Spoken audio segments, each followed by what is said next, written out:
when you're trying to learn something new, it has to be effortful. Here's an example. Good morning. Happy Monday. I have Neuro Coffee in hand and it is perfect. All right. Monday, busy day. Quick reminder, IFSU members, I will see you all at 1 p.m. Eastern Standard Time, live from the Purple Room for today's Q&A. So I will see you there. If you haven't signed up for IFSU, I suggest you do so you can participate in that call as well. Today's Q&A segment is from a call. Actually, it's the Coffee and Coaches Conference call from last Thursday. We went like an hour and 45 minutes, I think. It was a really long call, but man, it flew by. Questions were great. People are stellar. Talk about embracing the struggle when you're trying to learn something complex. This is a couple of segments that are actually really, really good in that respect. It's like how to intervene when you're not really sure what to do. How do you know what to learn? And so again, I appreciate the people on this call, especially Manuel and Borbala. Thank you for offering up your questions and participating in this call. So if you have any questions yourself, go to askbillhartman@gmail.com, askbillhartman@gmail.com, and let's go right to the call segment for today. No. Like, how would I determine? How do I test or know that when I see this issue in somebody? How do I know it's either down pump handle or too much compression on the posterior side? Okay, so there's a couple ways that you can do this without ever having to measure anything. Number one, you've already recognized the glitch in the lift itself, right? Mm-hmm. And you've already determined that it's a lack of internal rotation, right? It's a lack of physically keeping the bar close, and I know Right. it's not a technique issue. Right. So do something that brings the pump handle up and see if it gets better. Mm-hmm. And then do something that expands posteriorly and see if it gets better. Mm-hmm. Right. Okay. So that's an allowable experiment. Like if you're not sure, intervene, do something, and then see what happens.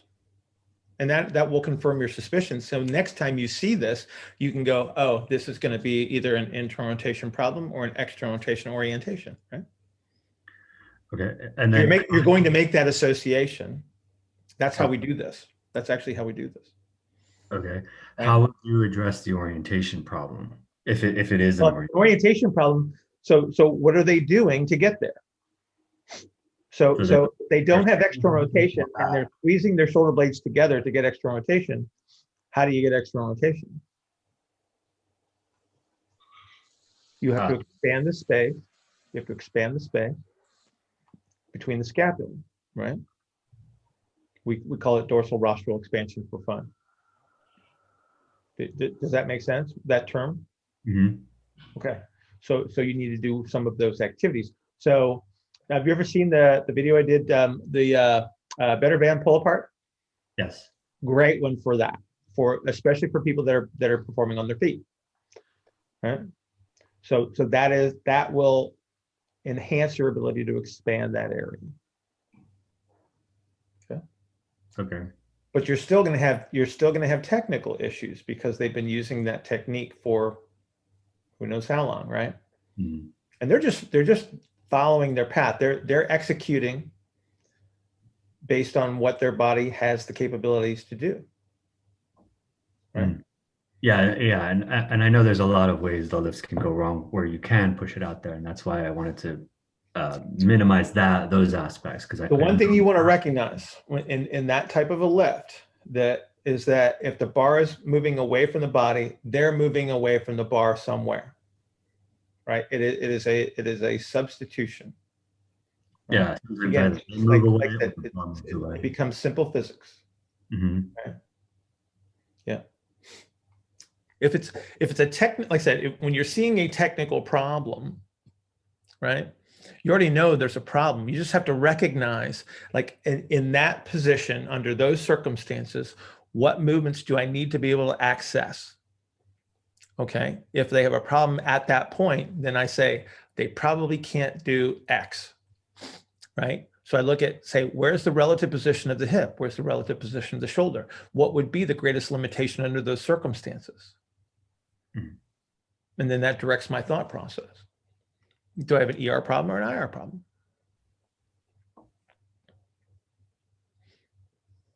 Okay.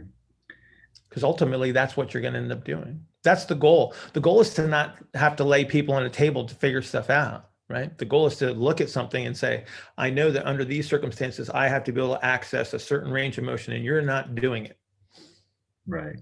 Right.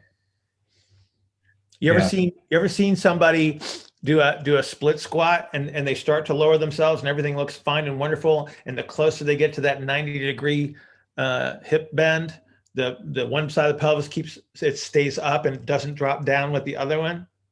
You know what that is? It's a lack of internal rotation. Real simple. How do I know that? Because I need internal rotation to access that point without the compensatory strategy.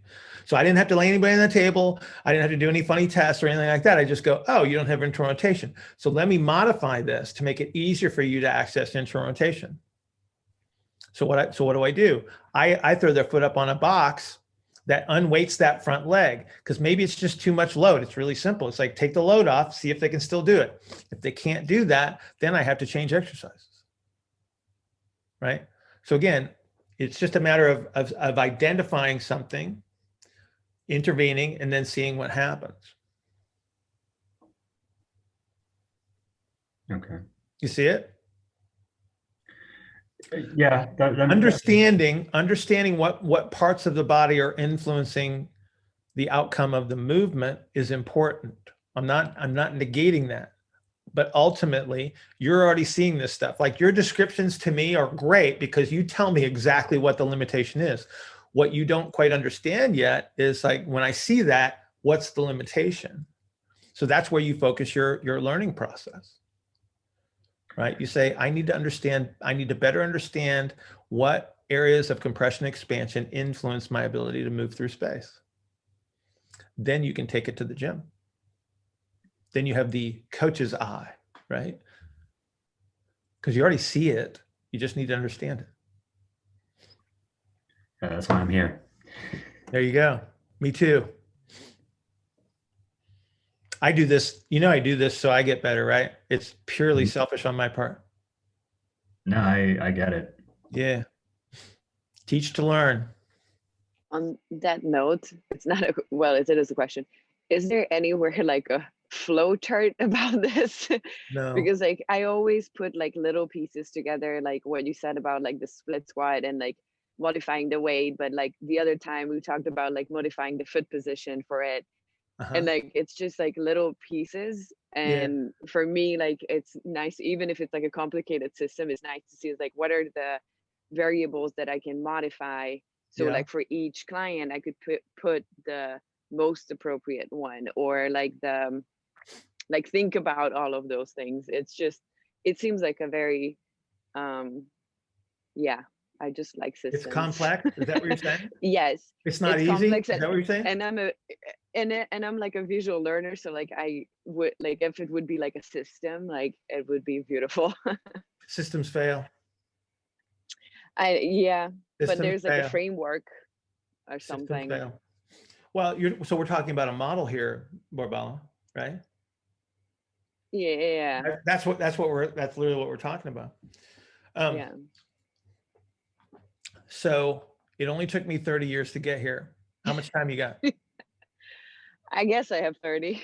So hang on. So let's talk about this a little bit because I think it's an issue. We're in very young industries, whether you're in rehab or whether you're in the fitness industry or whatever, you're in very young industries. And so what young industries do is they want easy, and they want a cookbook, right? They want the recipe. They say, so I'm making beef bourguignon for dinner. Where's Austin? Is he still on the call? Because Austin's a great cook, but I don't think he uses recipes, right? So I'm making beef bourguignon tonight, Austin. I need a recipe, and it's going to taste just like when Julia Childs made it, right? Probably not. Doubt it. Yeah. Okay. So what you're asking me for is a cookbook, right? Or you continue to take pieces and you struggle, and then you learn how to put them together, and then you master this, and then you become the chef, because then you can manipulate this at will, rather than having say, if I see this, then do that, right? Then you only have one if then, and then what are you going to do when that fails? Right? Yeah. Seriously, what are you Yeah, going to do? yeah. So let's go back to the split squat example. You see somebody lowering him down. They see that one hip that kind of stays up, and you go, "Oh, that's a lack of internal rotation." Bill said, "Put their front foot up on a box." Cool. Uh-oh, that didn't work. Now what do I do? Because all you did was memorize an if and a then. You didn't recognize the principle. I'm asking more about the principles. Like, okay, so So because what's like the we were principle? talking about, like So we were what's talking about like lowering the center of Yeah. gravity. Okay. And then, so I was wondering, like for me, like what's missing is that part is Okay. those like principles, like for the lowering of gravity, I need internal rotation, Yep. right? And then Yep. I need like a posterior, like, and then depending on where I'm going, I need a different location where I can expand, or like Correct. where I can, right? Okay, Awesome. so those are just the thought process that I just need to go through in my head or with someone. Right. Okay. So let's start really, really simple. Yeah. Let's start really, really simple. When I take a breath in, do I internally rotate or externally rotate? Take a breath in, that Do you get bigger or do you get smaller when you take a breath in? I'm external, like ERing, right? Yeah. External Okay, rotation. cool. Yeah. When you blow out, do you internally or externally rotate? IR. Cool. Okay. What position represents Done. internal rotation of the pelvis? Internal rotation of the pelvis. Yeah. If I'm exhaling, what does my pelvis look like? Mm. Do you What know? does it look like? Like elephant ears going in? Like, what do you Okay. mean? So what is, like, do you know how to describe it? Probably not. Well, Okay. So guess what you're going to study today? that. You're going to figure out what the inhaled and the exhaled positions of the Mhm. pelvis are, right? And as soon as you understand that, now you're going to say, oh, so when I get into the lower part of the split squat, the pelvis should look like this. If it doesn't, I need to do something that makes it look like this. Yeah. Right? Okay. So this is how you layer it. So you already understand the principle. It's You just just I told need, me. yeah. You just explained the principle to me. I just need to Right? put it together. Yeah. What you need is another Mhm. element of detail, right? So if I need internal rotation, what does that look like? This is how Okay. you do it. This is how you do it. This is where the struggle is. This is where you got to do the work, right? And again, I can tell you exactly what it looks like. Like I can say, oh, it's a nutated sacrum on an IR ilium. I have an outlet that widens, and then I get a pelvic diaphragm that it becomes concentrically oriented, right? I can tell you all that stuff, right? But it's not going to be meaningful. You can Mhm. repeat it now. Like you can go into social media and go, oh, I'm working on the bottom of the split squat, and you can repeat exactly what I said, but you're not going to understand it. Yep. Right? What you want to do is you want to, I need you guys to understand that you got to struggle for this stuff. It's like, yeah, I can lay out a cookbook for you, but it's going to fail. Mhm. Right? But when you piece it together yourself and you struggle a little bit and you fail miserably a number of times with yourself or with clients, safely, don't hurt them. Don't hurt them. Okay. That's where you're going to really start to how to piece together.